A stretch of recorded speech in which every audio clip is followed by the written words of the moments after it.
Your place in the corporate life cycle.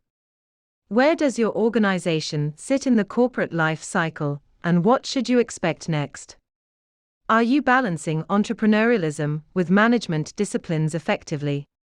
There are generally accepted to be 10 stages in an organization's life cycle. When an organization comes into being, it usually does so as a result of someone's brainchild. If the idea doesn't take off, then in a sense, the brainchild is stillborn and the business never gets off the ground. Birth of the idea, however, is usually the next step. Stage 3 of the life cycle is infant. Once an organization comes into being, its immediate need is to survive. Keeping it alive is the main requirement as it begins to get stronger and grow its physical attributes. The main threat at this stage is a shortage of funds to sustain its early growth. If the organization doesn't succeed at this stage, it becomes an infant mortality. As an organization survives infancy, it begins to see success. Classically, customer numbers increase, sales volumes grow, and so do costs.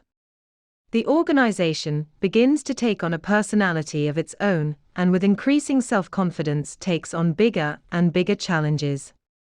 Sometimes with too much bravado it makes a big mistake, and without the financial resources to withstand it, it fails.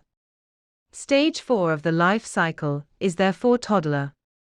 As a result of stage 4, organizations normally realize that there are dangers which they need to avoid, but that essentially they are growing and succeeding.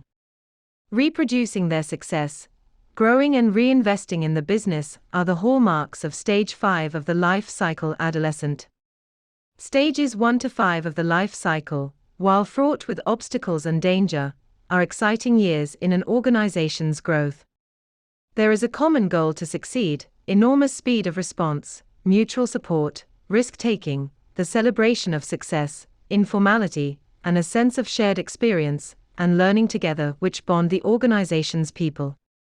In an effort to maintain the winning formula and to avoid formality, there is usually a reluctance to accept the need for self-imposed controls.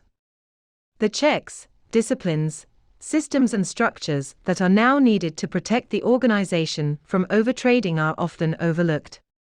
In order to continue to be successful, however, the organization now needs these as the size of its business and inherent risks require those running it to have more information to make decisions and judgments. The organization simply needs more management disciplines, but it has been unused to them. The move from stage 5, adolescent, to the next stage, prime, is the trickiest in an organization's life cycle. Entrepreneurialism must be kept and management disciplines adopted. There is normally a clash of values, differences of opinion, and a fierce exchange of views as those who originally built the business come into conflict with newly acquired managers. It's as though the organization is going through civil war.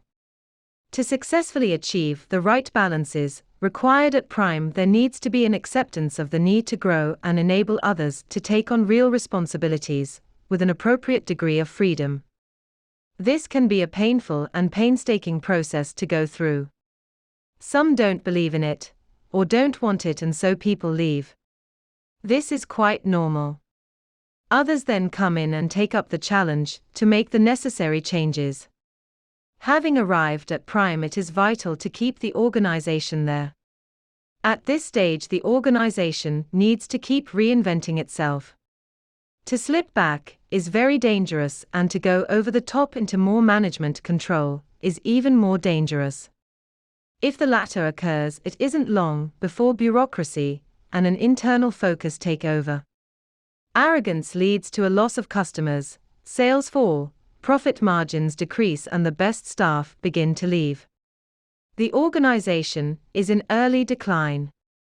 Without a bold new vision, a change strategy, and robust leadership, the organization progresses into terminal illness, at which point heavyweight management consultants are hired and their bill finishes off the organization.